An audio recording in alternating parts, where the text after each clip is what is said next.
Good evening, everyone. Thank you so much for joining us this evening, Thursday, December 27th, 2018, for Building a Mindful New Year.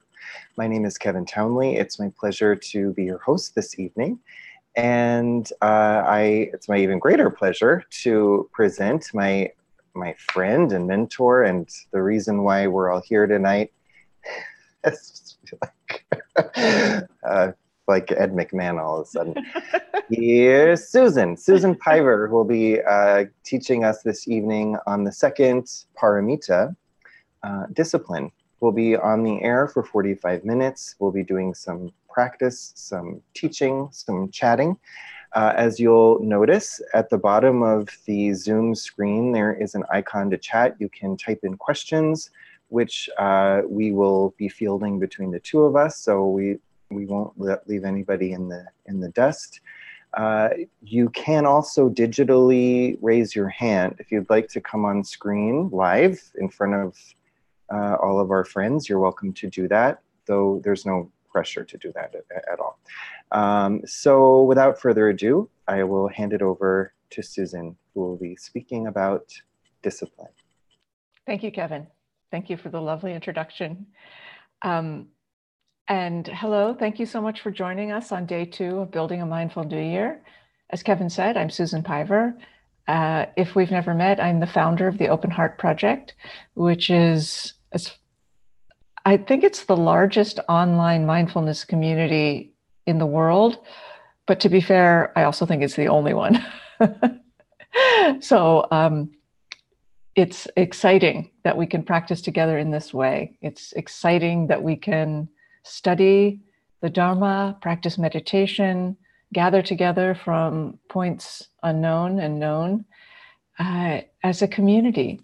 So I thank you so much for joining. And if you're watching the recording, this means you too. Thank you for watching this after the fact.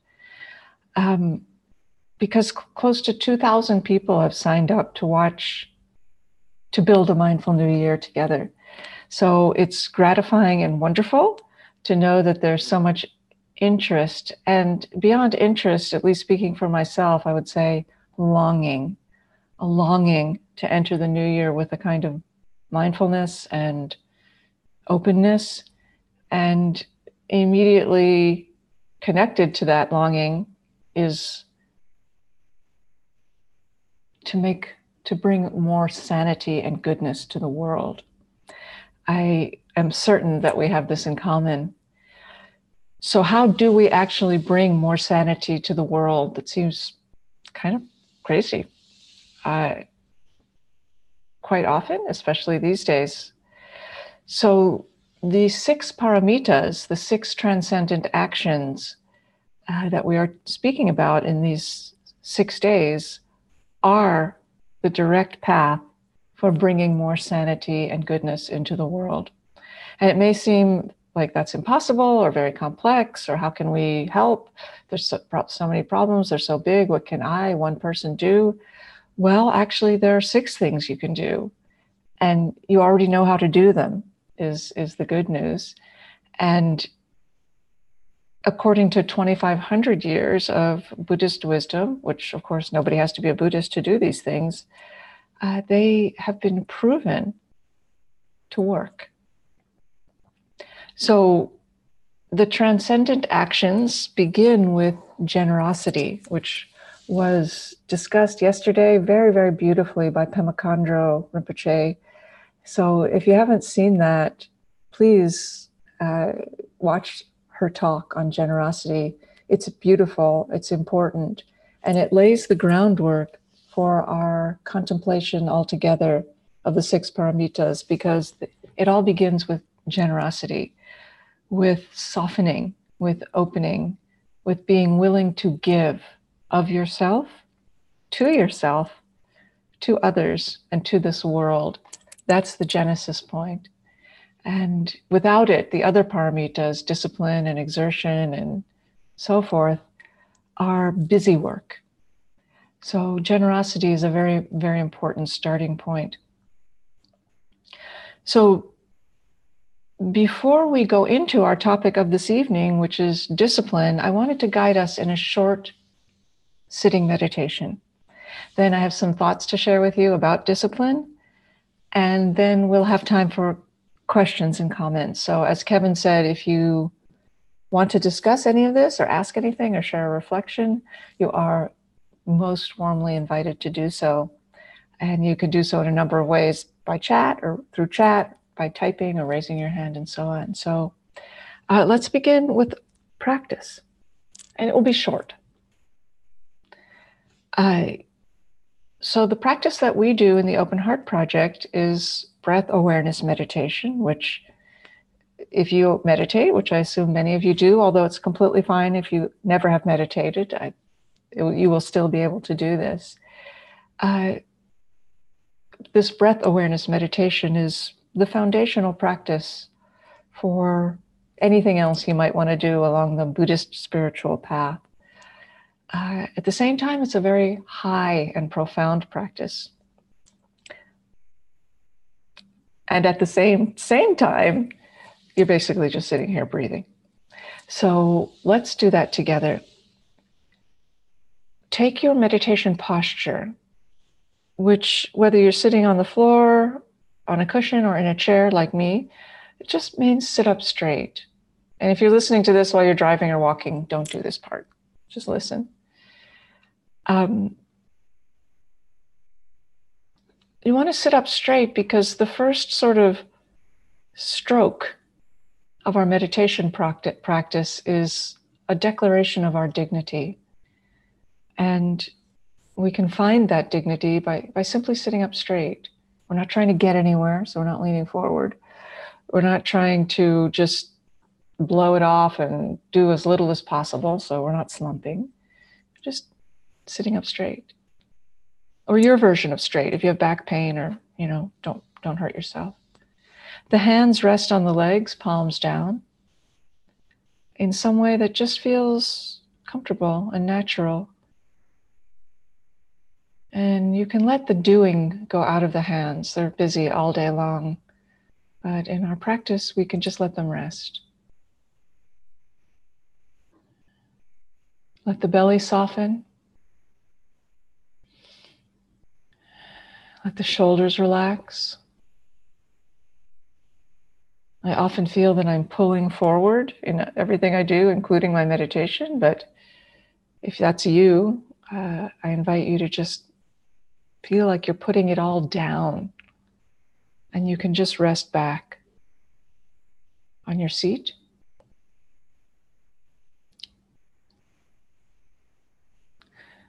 The mouth is closed. The lips and teeth are slightly parted. And the reason the mouth is closed is because during meditation, you don't have to talk. And it's so wonderful to connect with your own inner quiet. Because the truth is, there is no one in there talking. So you can rest in your own silence.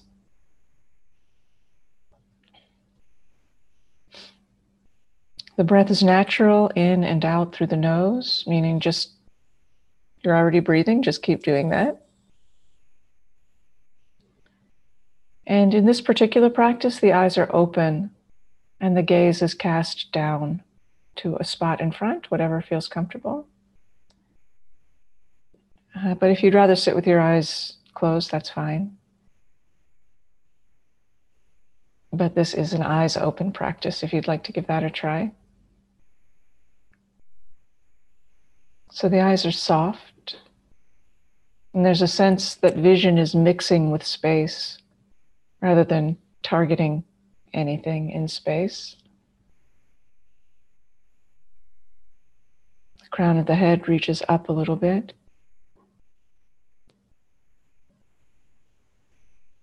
And let your attention rest on the breath,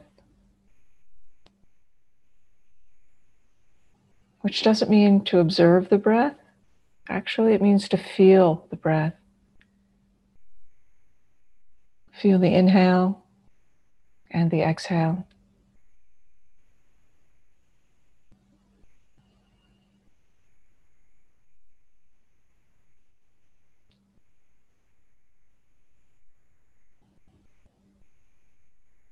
The mind will continue to make thoughts, which is fine. There's no effort in meditation to try to stop thinking. That would be crazy. Just let your thoughts be as they are. There's a sense that they slip into the background while breath comes into the foreground.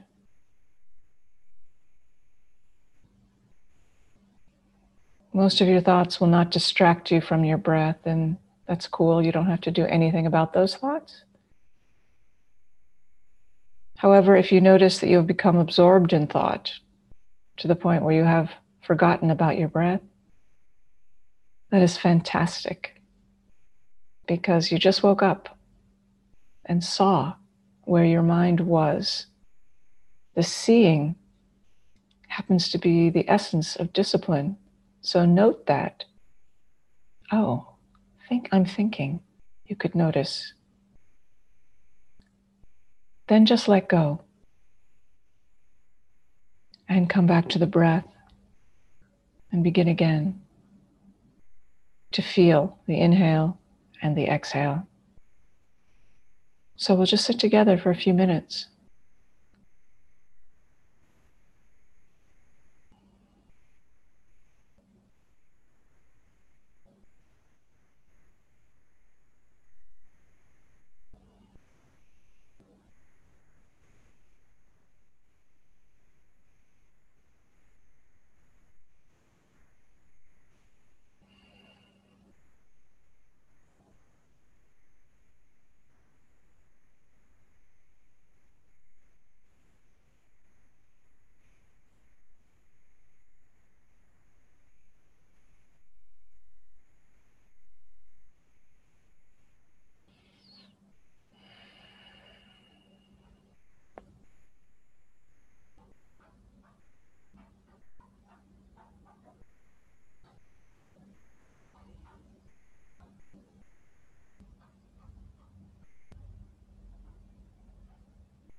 To bring our short practice to a close, stop meditating. Just let the technique go. And welcome, if you're just joining. I'm Susan Piver. Well, I guess it says my name right there. And tonight, the second night of our 6 nights of building a mindful new year, or days, depending on what time zone you're in, is about the second paramita, or transcendent action, which is called discipline, or shila in Sanskrit, I think. Yeah, it's sultram in Tibetan. And the paramitas have this interesting rhythm of open, spacious, expansive, and then precise, one-pointed, focused. So the first paramita, discussed so beautifully yesterday by Pema Khandro Rinpoche, generosity, has just this sense of expansiveness. Discipline, the next one, has a sense of focus. Generosity without discipline can become confusing, messy, manipulative.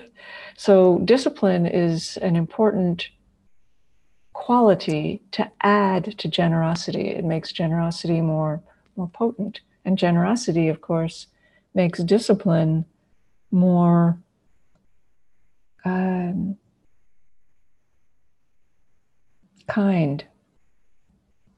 The third paramita that you'll hear about tomorrow, exertion, is again a sense of energy and expansiveness and so on. So the paramitas have this interesting rhythm of open focus, much like our meditation practice.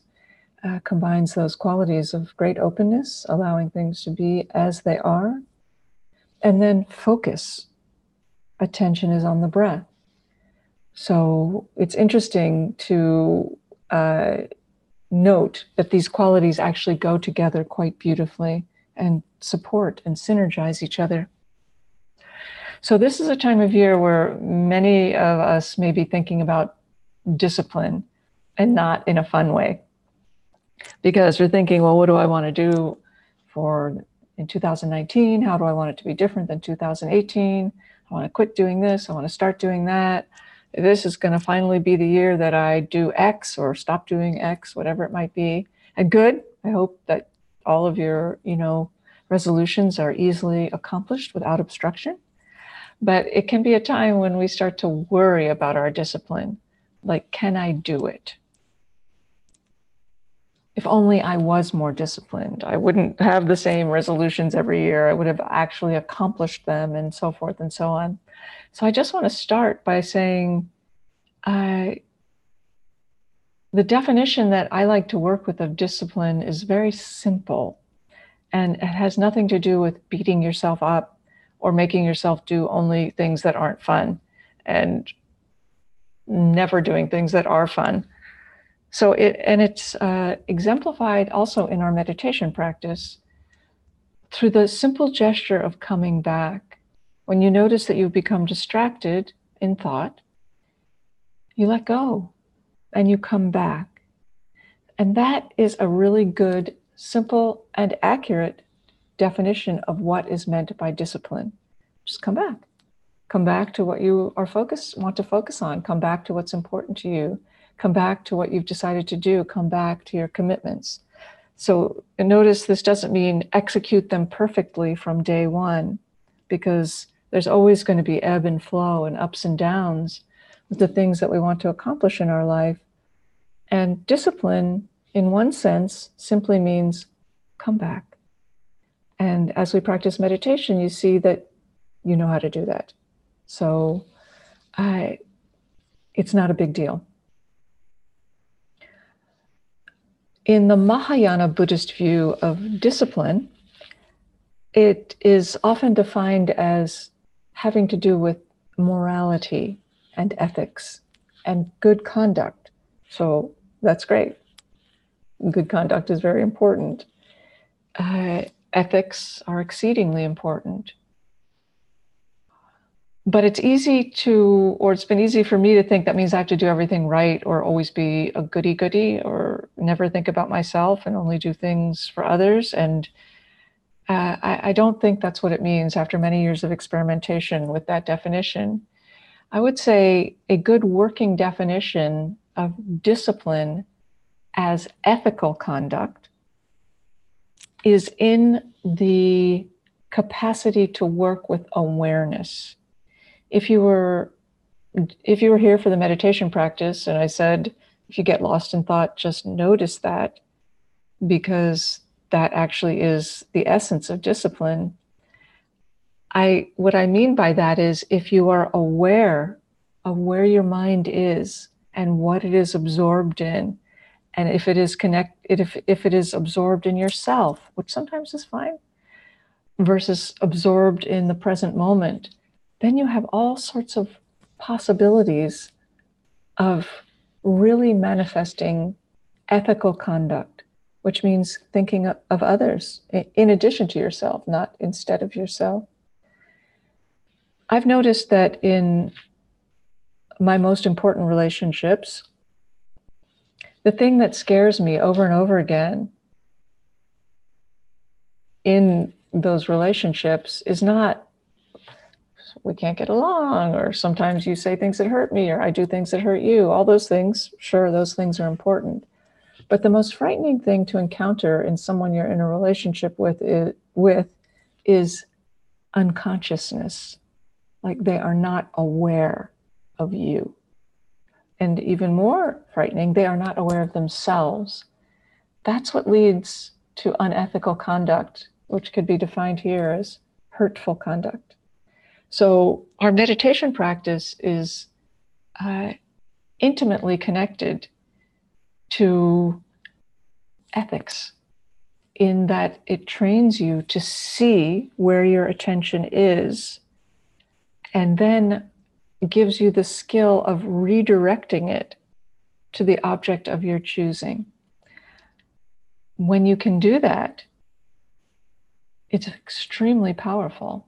You are capable of very sane, upstanding, decent behavior, because you have the wherewithal to choose between your thoughts and where you are placing your focus, whether it's on yourself and what you hope and what you fear, which is very important to know, or on the present moment and what is needed, which is where ethics and morality and sanity are to be found, in that awareness.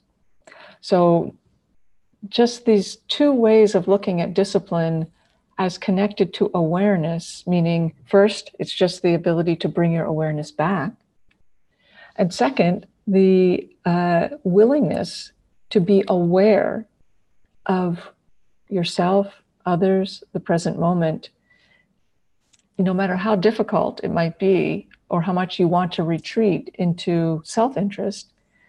I find these to be important, useful, doable definitions of discipline that don't scare me as much as thinking I just am going to have to make myself do all the things I don't want to do. That said, it takes courage. And there is effort required to enact these discipline in this sense. So I hope this makes sense. I just want to say a couple more things about discipline. And if you have questions or comments or reflections, it would be great to hear what they are. So please put them in comments or raise your hand. In the Buddhist view, discipline takes three forms, or there are three ways to be disciplined. The first form of discipline is called binding yourself, which sounds weird. Like, what does that even mean? So it means committing. It means actually doing it, whatever it is that you want to be disciplined about, whether it's a meditation practice or accomplishing this or that. It means really doing it. So I was talking to a friend earlier today about, she had been listening to a talk by Pema Chodron, Pema was giving meditation instruction, and she gave the instructions very, very simple. Sit, place your attention on the breath, and so on. And the final part of the instruction Pema gave was, and now do it. So that is a powerful thing. Just do it. Like, really do it. Don't pick and choose between the little details. Don't just think about doing it. Do it. So when she told me this story, it reminded me of a time that I was attending a retreat where Pema was one of the teachers. And I was seated kind of up front in the third row. And she was right in front of me giving meditation instruction, just 3 rows up. And she gave meditation instruction. It was great. It was an eyes open practice like we just did. And so we were all looking down. But in the middle of the meditation, I'm like, I'm going to sneak a peek at Pema. What is she doing? So I looked up at her and I almost fell off my cushion because I was like, holy bleep, she's really doing it. Because she had this fierce look on her face that was like, it was almost wrathful. It was like she was doing it. She wasn't phoning it in. She wasn't half-heartedly trying it. She was doing it, and you could feel it. It was an incredible teaching. In addition to hearing her meditation instruction, to actually look at her meditating was like, oh, that's binding yourself. That's really binding yourself. The next time you meditate, you could experiment with applying the technique wholeheartedly. I've been a meditation teacher now for over a decade. I've had the privilege of teaching many people, many different settings. And I noticed that in many people, and I include myself in this group, there's a kind of a sense of, oh, I don't know. Okay, I'll do what you're saying. I'll put my attention on the breath. I'll sit up straight and all that. But I'm mostly kind of going to be checking for exits. And well, maybe I don't really have to do that part. But binding yourself, the first kind of discipline is letting go of all of that and just really, really doing it. So think about that. The second form of discipline is called gathering virtuous dharmas. So it is similar to binding yourself in that it is really listening, really seeking the Dharma, but not just reading about it, putting it into action, if upon reflection you find it to be valid. So there's no point in the Dharma where you say, well, I just have to do everything the Dharma says because the Dharma says. Gathering virtuous Dharma means hearing the teachings on whatever you're interested in, hearing them, like really hearing, listening. That's just the first step, though. There are many of us that read a lot, think a lot, ask a lot of questions. That's great. But that's only the first step in gathering virtuous dharmas. Because the second step is contemplating what you have read or heard, like mixing it with your mind, your intelligence, which is key. You have to make every teaching your own. And then the kicker, the final step, is actually doing what you have learned, that you have deemed to be valid, putting it into action. And in the Buddhist view, that is the very definition of faith. It has nothing to do with believing. It means applying what you know. That's the definition of faith in the Buddhist sense, is bringing what you have learned into actual experience and taking it out of the academic realm. And then the final discipline is benefiting sentient beings, keeping a strong focus on being kind, useful, and so forth. But kind and useful, okay, those are good things. But the first step in benefiting sentient beings is being willing to bring them into your awareness. Without that, we're play acting being beneficial, or we're guessing at what may be a benefit. So it is all about being willing to work with your awareness and to open it to include others without losing track of yourself, which is not so easy. It seems that we can do one of those I'm either going to keep all my attention on myself and worry about myself and so on, or I'm going to lose myself and dissociate and forget about myself and just think I don't deserve anything and I'll just put all my attention on you and put you first and so on. Neither of those are good. There's some balance. Benefiting sentient beings requires a balance of awareness of yourself and awareness of others. And it takes a lot of courage, because usually we only want to be aware of the people and things that make us feel safe and comfortable. And I hope that's all you have in your life anyway, but rarely is that all there is. So benefiting sentient beings begins with taking them into your awareness. And that is a very powerful discipline. And I hope that that further emphasizes the point that discipline and ethical conduct are related. So I hope this makes sense. I hope that you find this useful. And if you have any questions or comments, please don't hesitate. So I see one from Francisco. Thank you always, Susan. You're welcome. Always, Francisco. When I fall off the horse of discipline, I really, really fall. Getting back into a work groove is tough. Beyond self-kindness and gentleness, do you have any tips for returning to our work, especially when the odds seem stacked against our success?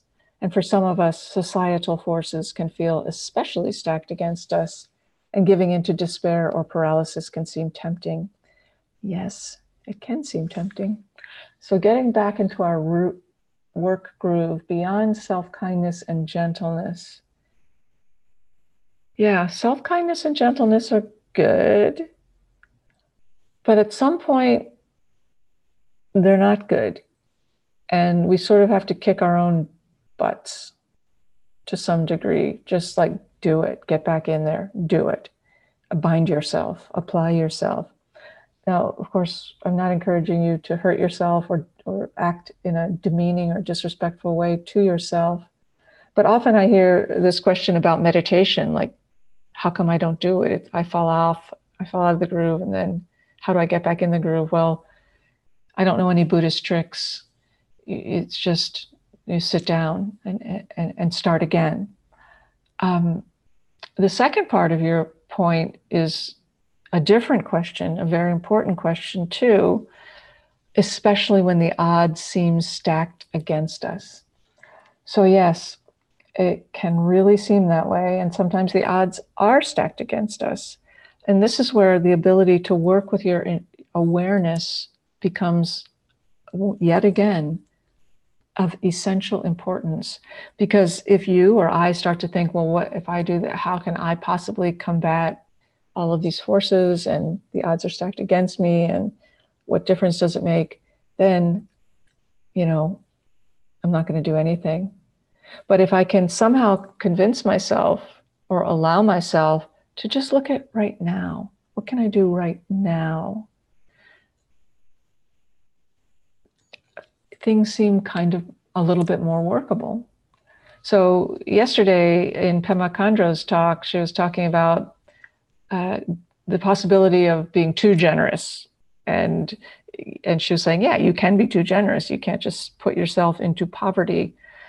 That would not be a generous thing to do. You would lose the ability to be generous. And she said her teacher told her that when she was feeling like poverty-stricken and so on, to just take care of what she had, to like polish what's in front of her, to take care of what she does have. And suddenly things start to seem richer. So when it comes to accomplishing things where it seems that the odds are stacked against us, a similar principle can apply. Just do what's right in front of you. Focus on it, and then do the next thing. And ask your friends for help and to care about you. So I hope that's useful, Francisco. Amina says, how does the carrot/stick or other motivational forces relate to the Buddhist view of discipline? Just do it sounds like a wonderfully powerful internal drive, which often wanes. And our psychobiology is very much tied to external stimulus/motivators. Does the Buddhist tradition use carrots and sticks? You mean like if I do it, then I can give myself a reward?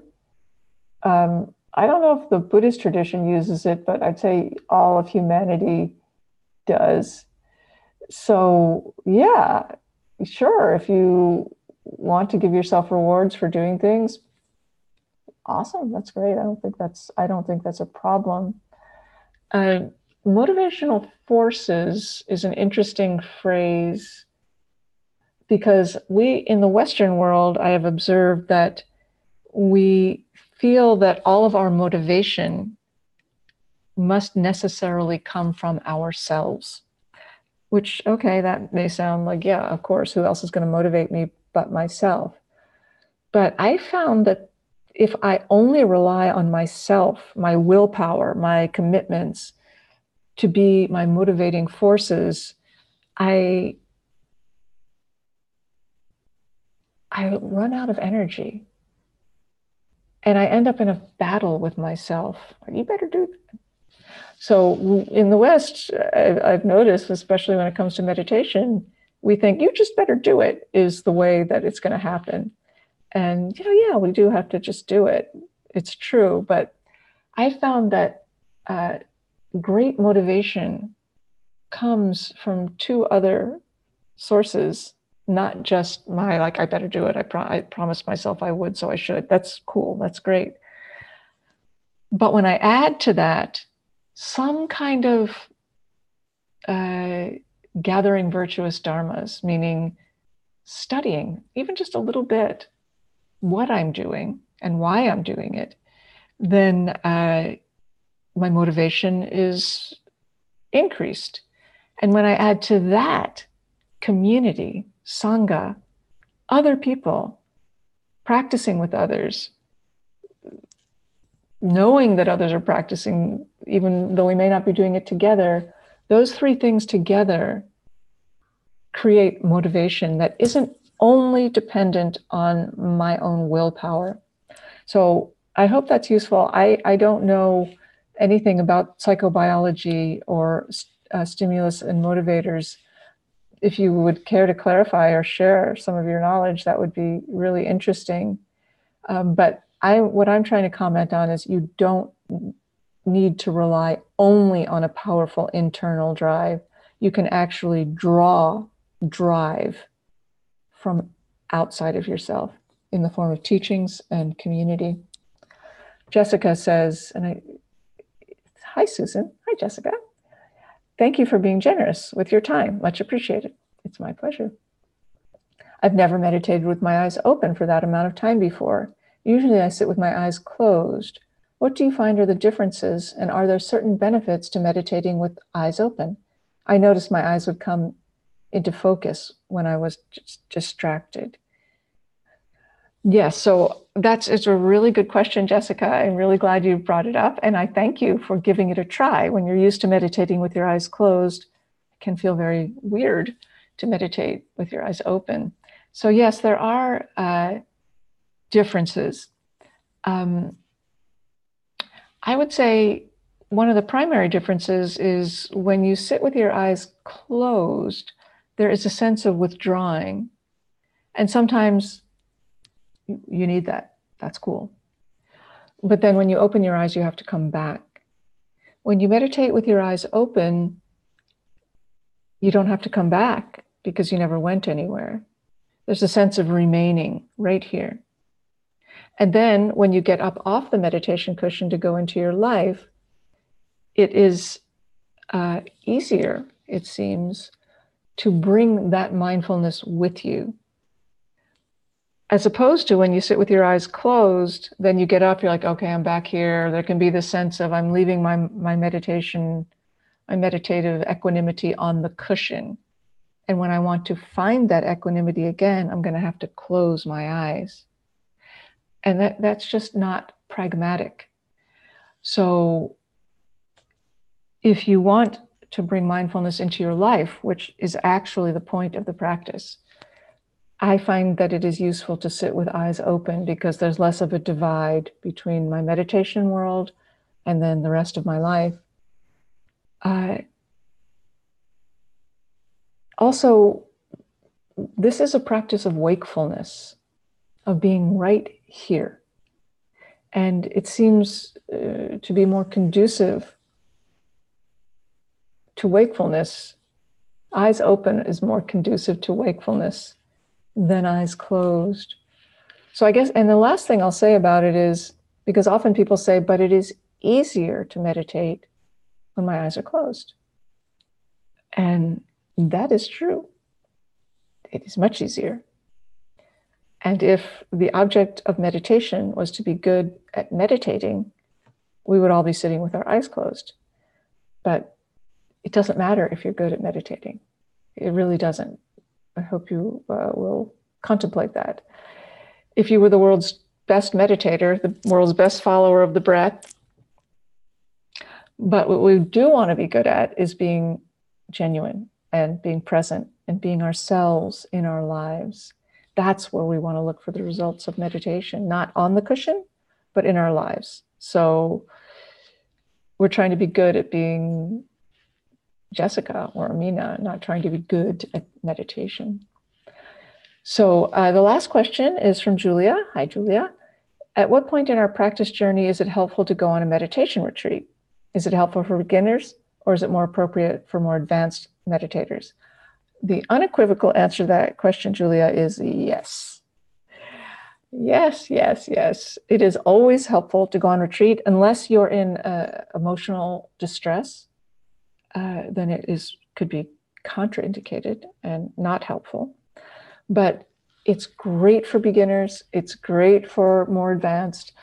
It's great. Retreat is great. If you've never been on retreat and you're new to meditation, probably don't go for a month. Maybe go for a day or a weekend. Although I did go on a month-long meditation retreat. The very first month-long meditation retreat I did, there was one person there who had never meditated before, ever. This was his first time meditating, and he said, well, I'll do it for a month. So it is one of the best things that you can do, if not the best thing for your practice, is to go on retreat. Again, unless you're in acute emotional or psychological distress, then you have to check with your healthcare provider, because it could be actually not good for you. But otherwise, absolutely, retreat is the most direct, powerful way to deepen your practice and thus your wakefulness in life in general. So thank you for that question. And I think that brings us to our closing moment. Thank you so much, Susan. And speaking of retreats, you will be offering one that I will be at, along with the wonderful teacher, Crystal Gondrud, at the Shambhala Mountain Center in beautiful Red Feather Lakes, Colorado. I believe the dates are March 15th through the 23rd, but you can go to their website, Shambhala Mountain Center. And it's exactly what you're describing. Perfect for first-timers, perfect for people who've been doing it a gajillion years, and then everything in between, because we're all just in the same boat anyway, looking at our own minds. It's true. Thank you so much for mentioning that. And yeah, Kevin and I will be there with Crystal Gondrud, and it's going to be a straight up 7-day meditation retreat. It's going to be a lot of sitting, but it is good, like Kevin says, for new people who are new to meditation or people who are not new to it. So I'm really looking forward to it. So thank you all very much for joining us this evening, to all of you. Please come back tomorrow evening. We'll be continuing the 6 paramitas, Building a Mindful New Year with Kate Johnson, who will be speaking about patience. And Susan, I'll hand it back to you to close us out for the evening. Thank you so much, everyone. Thank you, Kevin. Thank you for being such a good Kevin in every way. And thank you to Sarah, who had an aha moment about discipline, meaning not being aware of oneself. That is the frightening part. So thank you so much for your willingness to explore this topic with me and with Kevin and with each other. And let's just formally close our time together by just taking a moment and wishing each other well. We can't see each other, but here we are. And just let a sense of, I wish for your benefit, emanate from your heart.